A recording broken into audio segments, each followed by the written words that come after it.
Bonjour, c'est Google et Chris. Nous allons faire un rapide unboxing du fameux Sonos Roam. Et je l'ai pris surtout pour ses facultés de pouvoir à la fois intégrer l'écosystème Sonos avec le Wi-Fi, mais aussi d'être portative avec ses aspects un peu Bluetooth, mais aussi protection de l'eau, du sable. Donc très utile pour les vacances par exemple. Donc on va rapidement faire cet unboxing. Cette partie qui est détachable sans utilisation de couteau. Hop.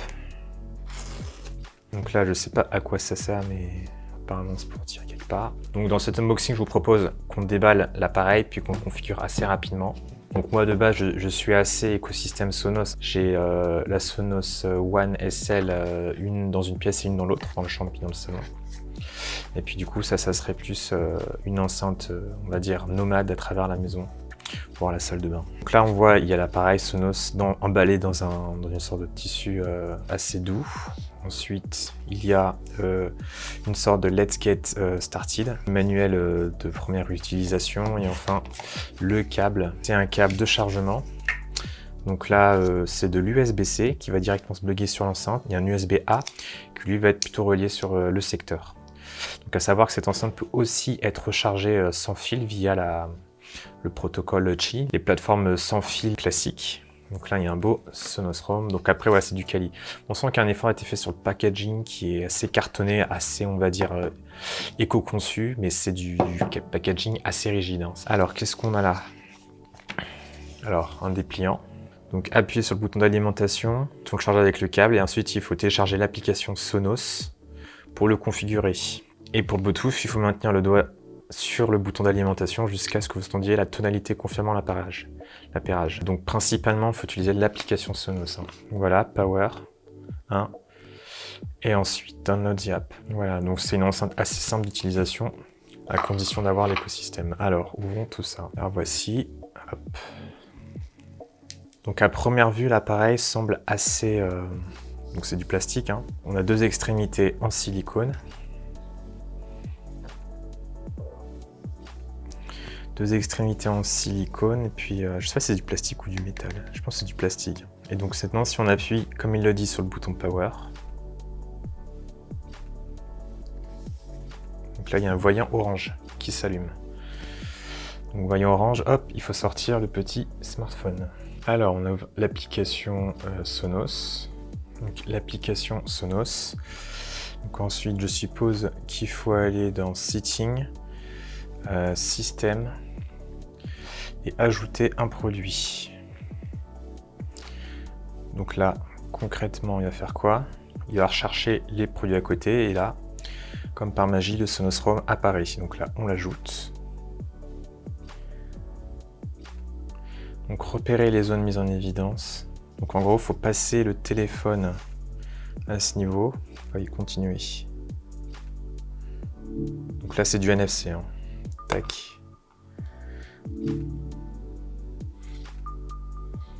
Toucher l'arrière du Roam, hop, voilà. Donc là, tout se fait automatiquement. Il va détecter le Wi-Fi, s'y connecter. Donc c'est un peu la magie Sonos, c'est que tout se fait à peu près sans fil. Donc grâce à des protocoles NFC, Bluetooth et Wi-Fi. Donc une mise à jour est disponible.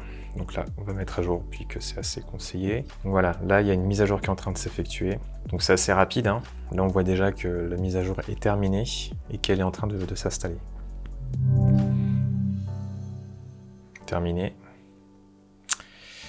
Donc là oui, c'est Auto True Place, c'est qui, grâce à ces micros, il va pouvoir configurer la qualité du son, enfin la configuration du son selon son environnement. Donc il relance à chaque fois le calibrage lorsqu'il y a un déplacement. Donc activé, voilà, on va l'activer. Apparemment c'est très minime, hein, comme type de feature. De tous les tests que j'ai vus, c'est voilà, c'est de l'auto true play assez minime. Et il ne reste plus qu'à lancer le son. Donc là, typiquement, si je clique sur play, tac, salon plus chambre.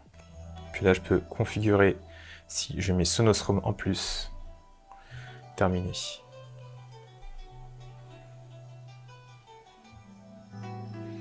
Vous entendez, il vient de s'activer.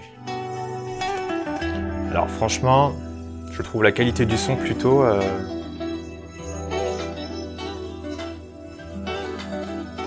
intéressante.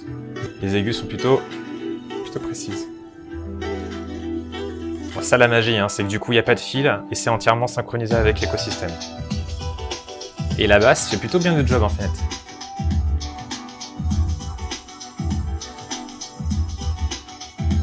Et au niveau du son, si on met à fond,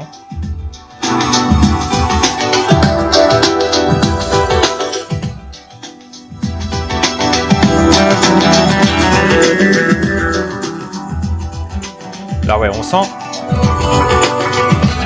qu'à partir de ce grand âge, ça peut saturer un peu, mais ça reste appréciable.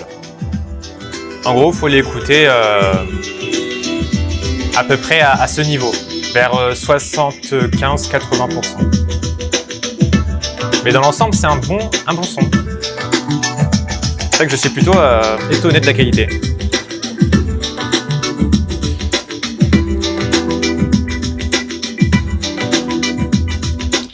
Donc oui, comme du coup je rebondis sur différents tests qu'il y a eu sur ce Sonos Roam, c'est donc un engin plutôt, voilà, c'est du compact, c'est du mobile et ça s'intègre sur l'ensemble de l'écosystème.